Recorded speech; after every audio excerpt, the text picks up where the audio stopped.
हमारी जो पिछले सेमेस्टर तक जो डिस्कशन रही है वो हमारी जो डिस्कशन थी वो इलेक्ट्रोस्टैटिक्स के से रिलेटेड थी। और इलेक्ट्रोस्टैटिक्स में हमने ये स्टडी किया था कि हमारे पास इस टॉपिक में जो सोर्स होगा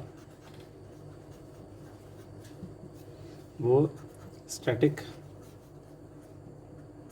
electric charge density,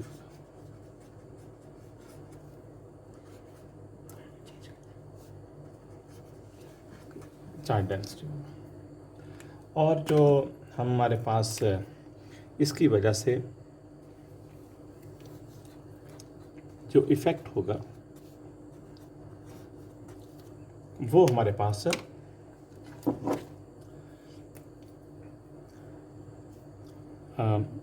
static electric field.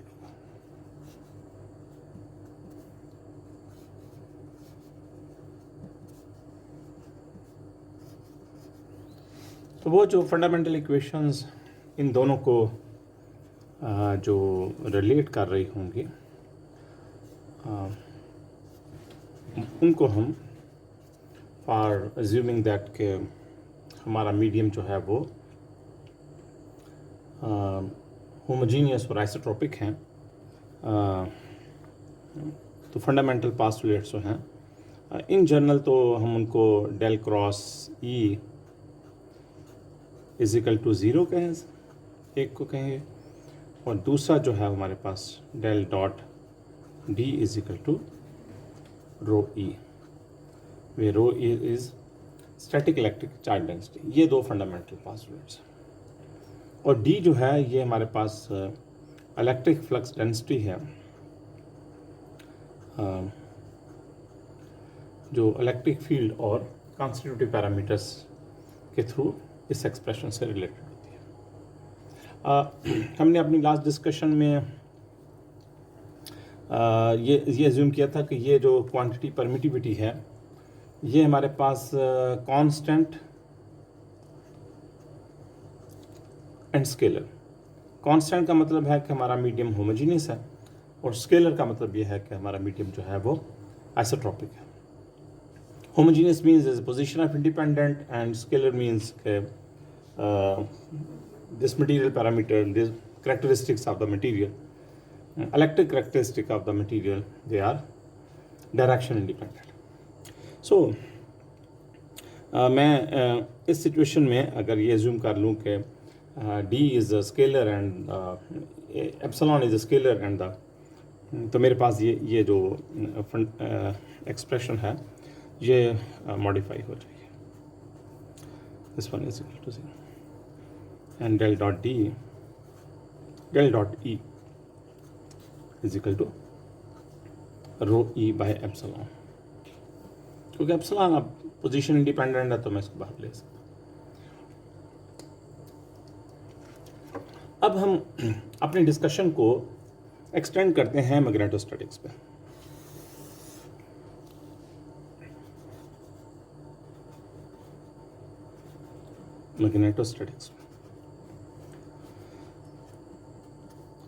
Magnetostatics means के हमारे पास जो अब सोर्स है वो स्टैटिक मैग्नेटिक सोर्स जो है वो स्टैटिक इलेक्ट्रिक करंट है।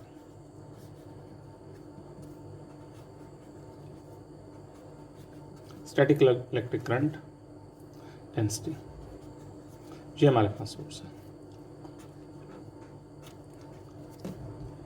इसको मैं जे से रिप्रेजेंट करूँ। ये यहाँ जो है मेरे पास स्टैटिक इलेक्ट्रिक फील्ड है, इज अ स्केलर क्वांटिटी, और ये मेरे पास एक वेक्टर क्वांटिटी है। इसकी वजह से जो इफेक्ट प्रोड्यूस होगा वो आपके पास स्टैटिक मैग्नेटिक फील्ड में, ऐसा magnetic field which is independent of the time, static magnetic field. और प्लीज़ मैं इसको इच से रिप्रेजेंट करूँ। फंडामेंटल इक्वेशंस जो इनको आपस में रिलेट करेंगी वो मैं अगर उनको लिखूं तो मेरे पास del cross H is equal to J।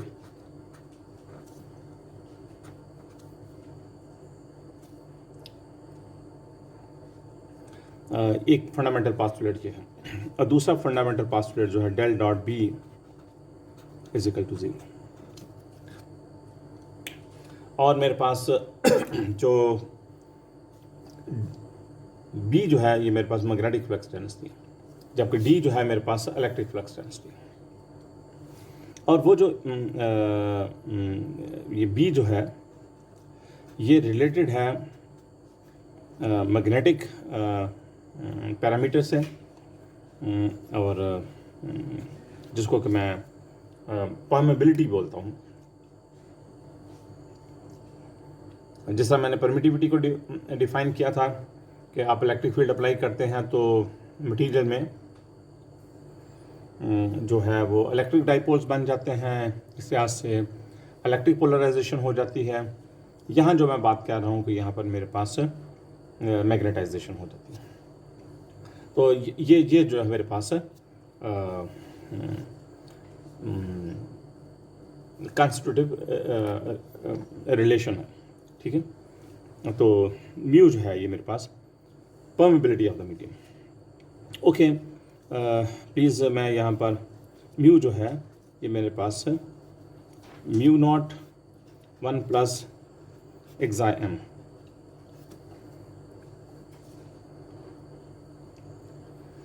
और यहाँ पर जो मेरे पास था एप्सिलॉन जो है वो मेरे पास epsilon is equal to epsilon naught 1 plus chi E. ये इलेक्ट्रिक ससेप्टिबिलिटी है और ये आप मेरे पास मैग्नेटिक ससेप्टिबिलिटी है, ठीक है।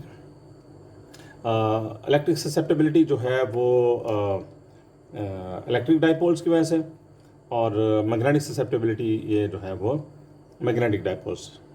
इलेक्ट्रिक डाइपोल्स से मुराद लेते हैं two charges they are separated by certain distance, और मैग्नेटिक डाइपोल्स से मैं ले रहा हूँ मुराद के मेरे पास लूप ऑफ करंट से। और इलेक्ट्रॉन्स जो हैं वो अगर एक मैग्नेटिक मटेरियल होगा तो उसमें मेरे पास मैग्नेटिक डाइपोल्स बनेंगे, ठीक है। सो मैं प्लीज़ जस्ट यहाँ बताता चलूँ कि मेरे पास अगर मेरे पास डी जो है वो एप्सिलॉन ई हो और बी जो है कि मेरे पास म्यू नॉट एच हो, तो इससे मैं बेसिकली मैं ये बात कह रहा हूँ कि ये एक जो है मेरे पास है डाइलेक्ट्रिक मटेरियल की जो है के लिए एक्सप्रेशन है।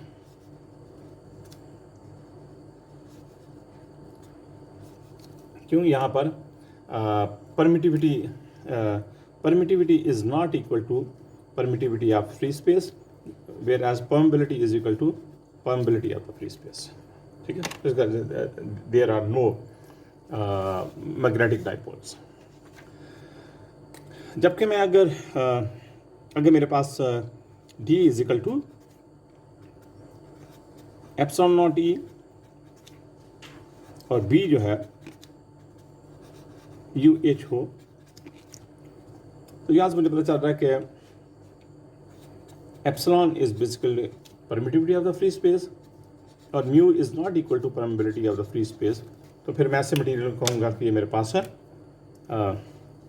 Magnetic material.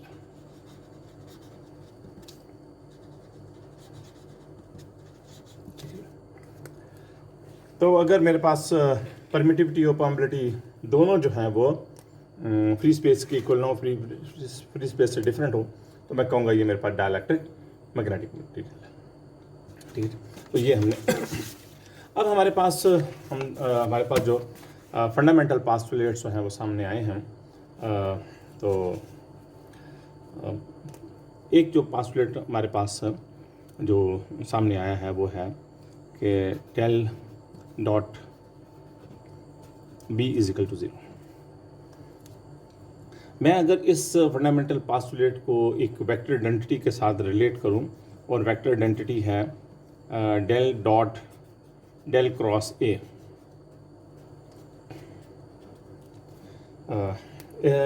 ये मेरे पास एक वेक्टर आइडेंटिटी है।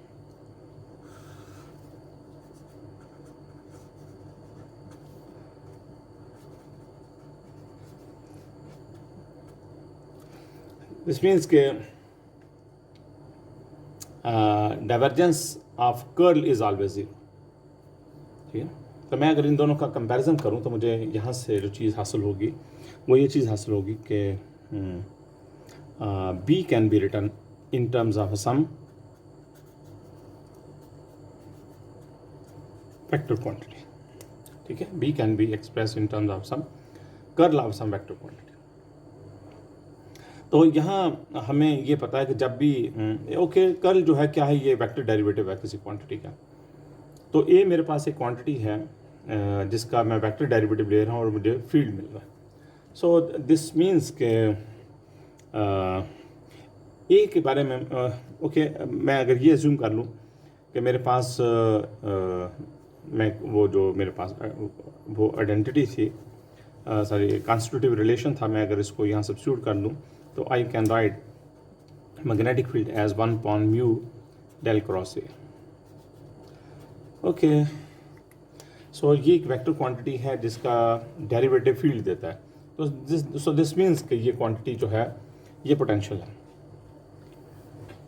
ये वेक्टर क्वांटिटी पोटेंशियल है। इसका मतलब है कि ये वेक्टर क्वांटिटी है और पोटेंशियल है, ये वेक्टर पोटेंशियल है। और ये वेक्टर क्वांटिटी जो कि पोटेंशियल है और मुझे फील्ड मैग्नेटिक फील्ड दे रही है। सो दैट्स वाई मैं इस क्वांटिटी को कह रहा हूँ कि ये जो क्वांटिटी है मेरे पास, मैं इसका जो नाम रख रहा हूँ मैग्नेटिक वेक्टर पोटेंशियल। जबकि हमने लास्ट डिस्कशन में भी एक पोटेंशियल पढ़ा था, वी जो कह रहे थे, वो आपके पास इलेक्ट्रिक स्केलर पोटेंशियल था। ठीक है, वो स्केलर क्वांटिटी थी इसलिए वो स्केलर, और वो इलेक्ट्रिक फील्ड प्रोड्यूस करती थी इसलिए वो इलेक्ट्रिक, और वो पोटेंशियल जो है वो उसका डेरिवेटिव जो है फील्ड दे रहा था। तो मेरे पास मैंने एक यहाँ एक क्वांटिटी इंट्रोड्यूस करवा दी है, एक्सिलरी क्वांटिटी, जिसको कि मैं वेक्टर पोटेंशियल जो है वो मैग्नेटिक वेक्टर पोटेंशियल है। अब मैं इस एच को इस इक्वेशन में सब्स्टिट्यूट करता हूँ, del cross H is equal to J. तो मैं अगर इसको एच को यहाँ सब्स्टिट्यूट कर दूँ तो मेरे पास आ जाएगा 1/μ डेल क्रॉस ए। मैं del A cross B cross C से अगर इसको एक्सपेंड करूँ तो मेरे पास आ जाएगा del dot A is minus del square A, this one मैं म्यू को इस तरफ ले जाता हूँ, म्यू जे। ये मैंने इस क्वांटिटी डेल क्रॉस ए को एक्सपेंड करके ये लिख लिया।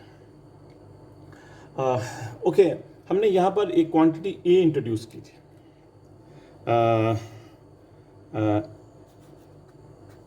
ए एक वेक्टर क्वांटिटी इंट्रोड्यूस की गई जो कि ठीक है मैग्नेटिक वेक्टर पोटेंशियल था। लेकिन वेक्टर क्वांटिटी को यूनिक होने के लिए इसको यूनिक, इसका जो कर्ल और डाइवर्जेंस है ना,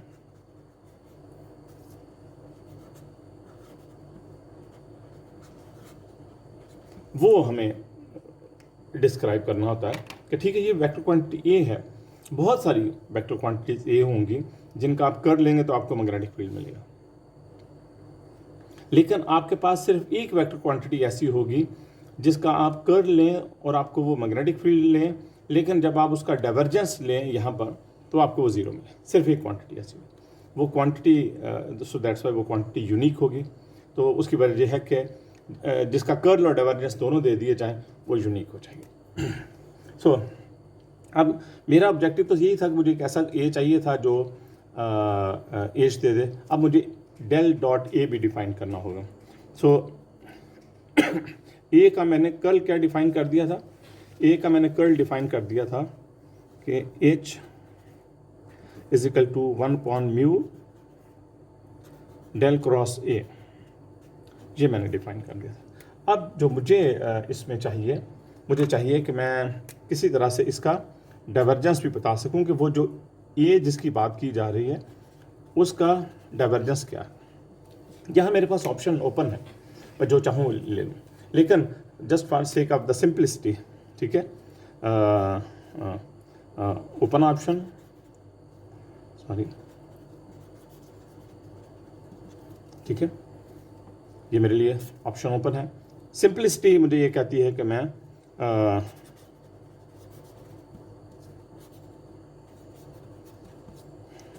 वो ये कहती है कि डेल डॉट ए को आप 0 ही ले लें। सो इस तरह मैंने जो ए है उसका कर्ल भी बता दिया है और मैंने उसका डाइवर्जेंस भी बता दिया कि वो जिस ए की बात मैं यहाँ कर रहा हूँ, जो मुझे मेरा मैग्नेटिक वेक्टर पोटेंशियल, जो मैग्नेटिक वेक्टर पोटेंशियल है और मुझे मैग्नेटिक फील्ड दे रहा है, वो उसका कर्ल मुझे मैग्नेटिक फील्ड देता है, लेकिन उसका डाइवर्जेंस 0 है। सो अगर मैं ऐसा कर लूँ तो मेरे पास ये इक्वेशन मान जाएगी, del square A is equal to minus mu J, ये मेरे पास आ जाए। ओके, इस इक्वेशन को, ये जो मेरे पास इक्वेशन आई है, मैं इस इक्वेशन को कह सकता हूँ कि ये मेरे पास वेक्टर पॉइसन्स इक्वेशन है।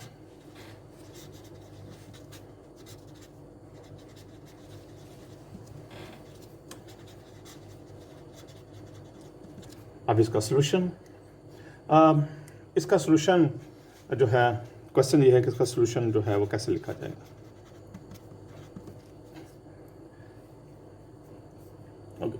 हमने स्केलर पॉइसन्स इक्वेशन पढ़ी थी, ठीक है, यहाँ से हमने scalar Poisson's equation, del square V is equal to minus rho over epsilon हमने पढ़ी थी, ये हमने स्केलर पॉइसन्स। अब हम इसके सॉल्यूशन के पहले हम इसका सॉल्यूशन देख लेते हैं कि इसका सॉल्यूशन किस तरह का था। इसका सॉल्यूशन जो है वो मैंने थिंक हमने कुछ इस तरह का ड्राइव किया था, 1/4 पाई एप्सिलॉन नॉट इज, चूँकि अगर ये नॉट है तो rho over R D V prime over 1 prime, ठीक है, ये हमने इसका इस इक्वेशन, स्केलर इक्वेशन का। सो मैं इस तरह कर लेता हूँ कि मैं अपनी इस जो इक्वेशन है मैं इसको स्केलर बना देता हूँ, जो मेरे पास वेक्टर इक्वेशन है, ताकि ओके इसमें और इसमें फ़र्क कोई नहीं है, सिर्फ ये है कि यहाँ म्यू है और यहाँ बाय एप्सिलॉन नॉट है, जे की जगह पर रो है, बस ये फ़र्क है कि ये ऊपर वाला वेक्टर है, ये स्केलर, तो हम इसको भी स्केलर में कन्वर्ट कर लेते हैं। इसके del square is A X minus mu is J X. Okay, इसी तरह वाई बी, वाई और जी, मैं तीनों कंपोनेंट्स इसके लिख लेता हूँ। तो मैं अगर इसी तरह उसका ए एक्स का सॉल्यूशन लिखूँ तो ए एक्स का सॉल्यूशन जो है 1/4 पाई म्यू मैं ऊपर लिख लेता हूँ, ठीक है, कि वहाँ एप्सिलॉन नीचे था, म्यू ऊपर था, यहाँ म्यू ऊपर है, तो ये मेरे पास आ जाए। सो जे एक्स डिवाइडेड बाय आर, तो मेरे पास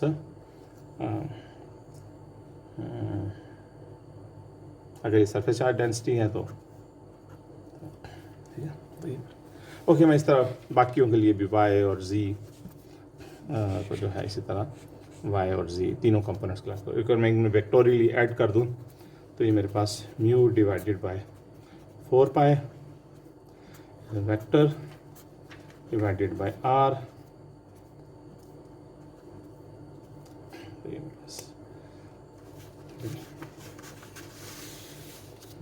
तो ये हमने सॉल्यूशन जो है वो ड्राइव कर लिया। तो ये हमारे पास जो वेक्टर पॉइसन्स इक्वेशन है, ये हमारा जो है वो सॉल्यूशन जो है हमारे सामने आ गया। Thank you.